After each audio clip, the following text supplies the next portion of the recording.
بعد ما اكتشفت الحقيقة واتبض على القاتل. سالم سأل سؤال جديد، قال بكل حاجة، بس فين بابا دلوقتي؟ هو وعدني إنه راجع ولسه مستني. النهاردة هكمل لك القصة، بس مش قصة موت، دي قصة رجوع، لأن اللي حصل بعد كده محدش كان يتوقعه. رغم القبض على القاتل، سالم كان حاسس إن أبوه لسه عايش. كل يوم يروح عند نفس المكان، يقعد بالساعات. كان بيكلم نفسه ويقول أنا حافظ وعده، قال لي لما الدنيا تسكت هتسمعني. الجدة بدأت تلاحظ حاجات غريبة. كل ما سالم يروح المكان ده تحصل حاجات مش طبيعية. الأنوار تطفي، الهواء يتغير، وساعات يسمعوا صوته بيكلم حد، لكن مفيش حد هناك.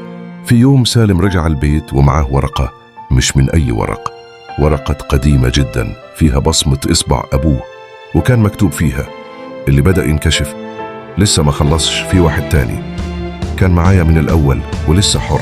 سالم قال لجده بابا بيكلمنا بس محدش بيسمع زيي.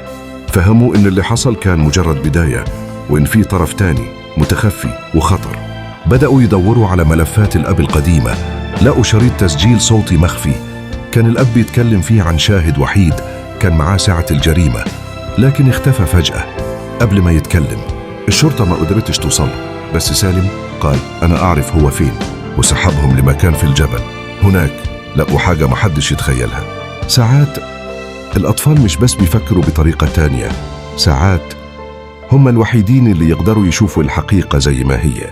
لو حاسس إن القصة دي لسه ما خلصتش، شاركها مع اللي بيحبوا الأسرار القديمة واكتب لنا في التعليقات. تحب نكمل في جزء ثالث ولا تفتكر السر خلاص اتكشف؟